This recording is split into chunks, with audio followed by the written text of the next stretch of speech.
বাংলা গানের ইতিহাসে এক কিংবদন্তির নাম আইয়ুব বাচ্চু। গিটার নয়, তিনি বাজাতেন মানুষের অনুভব। তাই তার চলে যাওয়ার ৭ বছর পরও ভক্তদের হৃদয়ে তিনি এখনও জীবন্ত। Chittagong musicians club, Ayub Bachchu foundation ও বন্ধু মহলের উদ্যোগে ১৮ অক্টোবর সন্ধ্যায় অনুষ্ঠিত হয় আইয়ুব বাচ্চুর ৭ম মৃত্যুবার্ষিকীর দোয়া ও স্মরণ সভা। আয়োজনে ছিলেন সঙ্গীত শিল্পী, LRB টিমমেট, বন্ধু আর ভক্তরা। সবাই এক সুরে প্রার্থনা করেছেন যেন তার আত্মা থাকে শান্তিতে। দোয়ার পর শুরু হয় স্মৃতিচারণ পর্ব, যেখানে তার সহকর্মীরা ফিরে গেছেন পুরনো সেই সময়ে।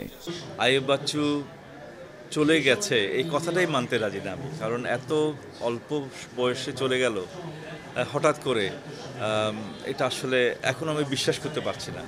দেখতে দেখতে 60টি বছর প্রায় শেষ চলে গেল, যে এইভাবে সময়গুলো চলে যায়। বাচ্চুকে তো আমরা একেবারে ছোটোবেলা থেকেই চিনি, ছোটোবেলা থেকেই আমরা একসাথে মিউজিক করেছি সোলসে। আমার হাত ধরেই বাচ্চু সোলসে জয়েন করে, এবং সেই জন্য ওকে খুবই মিস করি। গিটার নিয়েই বাংলা গানের তার চলাটা বাংলাদেশে অ্যাকচুয়ালি এটা এক্সাম্পলারি ছিল, এবং সেই এটা এস্টাবলিশ করতে পেরেছিল। তখন খুব কিবোর্ড ভিত্তিক ছিল, খুব নরম এটা সেটা, কিন্তু না, ওর ছিল যে গিটার হইতে হবে। যারা বাংলাদেশের মিউজিক ইন্ডাস্ট্রিতে কাজ করে, গীতিকার, সুরকার, মিউজিশিয়ান, ওরাই আসে, এবং এটা প্রতি বছরই খুব স্বতঃস্ফূর্তভাবে হয়। চিরং থেকে আমাদের অনেক ভাই ব্রাদার আসে, এবং সবাই এখানে নিজ থেকে এসেই কাজ করে।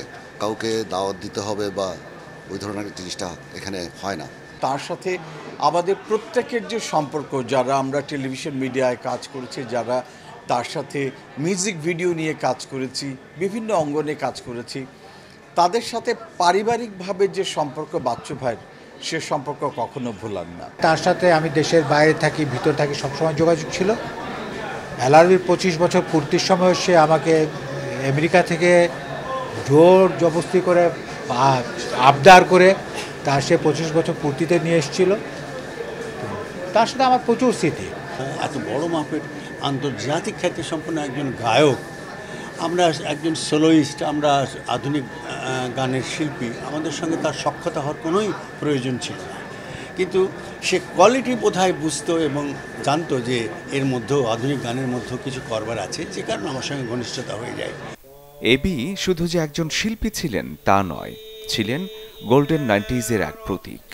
আইয়ুব বাচ্চুর মতো তার সহধর্মিণীও বিশ্বাস করেন সুরের মাধ্যমেই বদলানো যায় সমাজ। সবাইকে এখানে আয়োজনে যারা অংশগ্রহণ করেছে, চিটং ব্যান্ড মিউজিক অ্যাসোসিয়েশন, এদের সবাই তরফ থেকে আমি ধন্যবাদ জানাচ্ছি। আইয়ুব বাচ্চুর মতো শিল্পীরা চলে যান না, তারা রয়ে যান ভালোবাসায়, প্রেরণায় আর অগণিত মানুষের স্মৃতিতে। শরীফুল হক, চ্যানেল 24, ঢাকা।